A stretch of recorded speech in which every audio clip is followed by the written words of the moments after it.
Hello and welcome ulit sa aking kusina.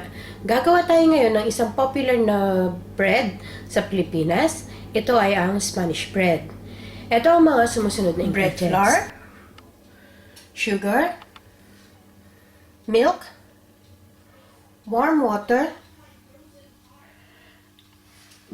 unsalted butter, 2 egg yolks, egg, active dry yeast, and salt. Para naman sa ating filling, gagamit tayo ng unsalted butter and sugar. Our optional ingredients, powdered So, milk. our first step, i-check lang natin yung temperature ng ating water. Kailangan nasa 100 to 110 degree Fahrenheit lang siya. Kasi pag masyadong mainit, mamamatay yung ating yeast. So, this one is alright. So, kuha lang tayo ng sugar dun sa ating, kahit 1 tablespoon of sugar lang. I-mix lang natin ito dito sa ating water. Pag thoroughly dissolved na yung ating sugar, i-add na natin yung ating yeast. So, papaalsahin lang natin tong yeast for 15 minutes. So, i-mix lang natin maigi. And then, we'll leave this to rise. Minimum dito sa ating mixing bowl, inilagay ko na yung ating bread flour. Isama na natin yung ating sugar, yung salt, and then mix lang natin maigi. So, well mix na itong ating dry ingredients. Maggawa lang tayo ng well sa middle. And then, ilagay na natin yung ating mga liquid ingredients. Yung milk, yung eggs. Ito na yung ating yeast na pinaalsa ko for 15 minutes. And yung ating butter.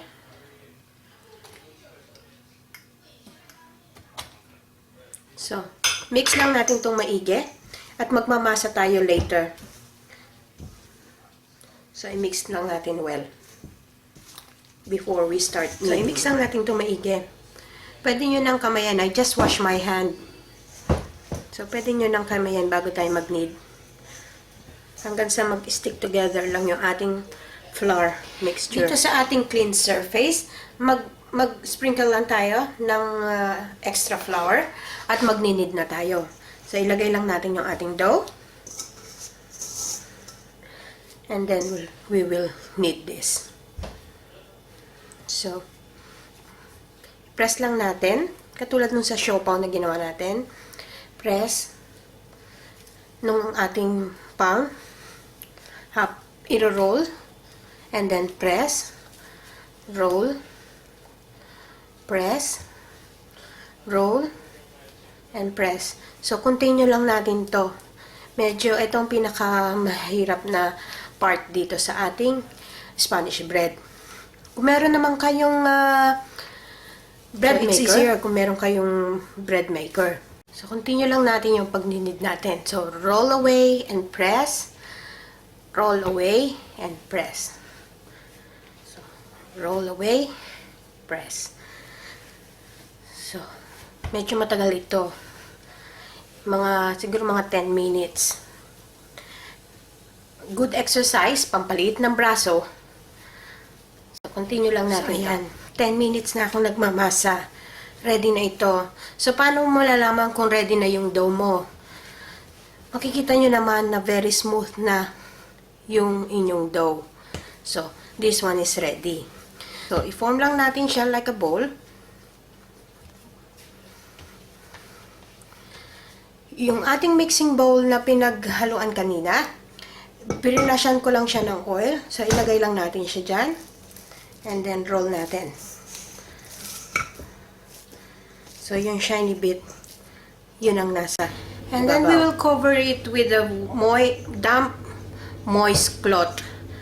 So, papaalsahin lang natin ito for an hour. Minimum of 1 hour.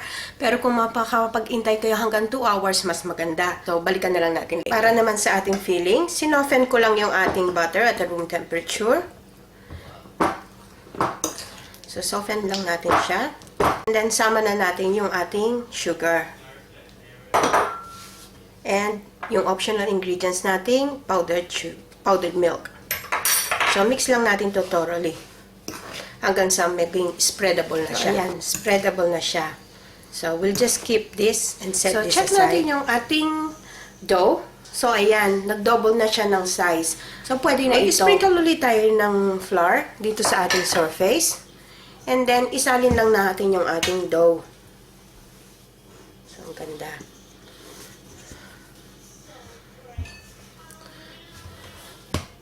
So, butasin lang natin sa gitna. Then, cut natin into 2. So, mag-form lang tayo ng log. Then, gawa lang tayo ng mag-cut lang tayo about ng size of a golf ball. So, mag-cut lang tayo ng small. About an inch. So, itong ating rolling pin, lagyan lang natin ng flour. And then, i-roll natin yung isa. So, from the middle to the end. To the end. Yan. And then, lalagyan natin nung ating butter mixture. Papalamanan lang natin. Make sure na hindi nyo malagyan ng butter yung dulo, otherwise hindi siya magsisil. So, i-roll lang natin pabilog. Then, i-roll lang natin ito sa breadcrumbs.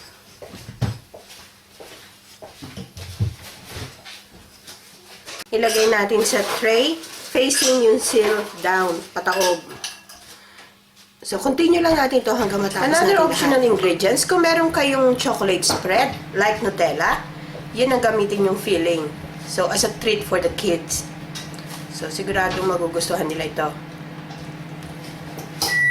So, bahala na kayo mag-explore kung anong mga gusto nyong ilagay na filling. Nakatapos na tayo ng isang tray. Ililive lang natin to for 15 minutes bago natin i-bake. So, pwede na tayo mag-preheat ng oven to 180 degrees. So, naparice na natin to for 15 minutes. Pwede na tayo mag-bake. So, napreheat na natin tong oven. Lagay lang natin sa top shelves. And then, we will bake this for 12 to 15 So, minutes. check natin yung ating Spanish bread. So, this been baking for 12 minutes. So Pwede ito na na ang ito. ating Spanish bread. Masarap at mainit. Ang bango-bango. Sana magustuhan niyo itong recipe na ito and share it with your friends. Hanggang susunod kong video, magkita-kita ulit tayo. Salamat! Bye!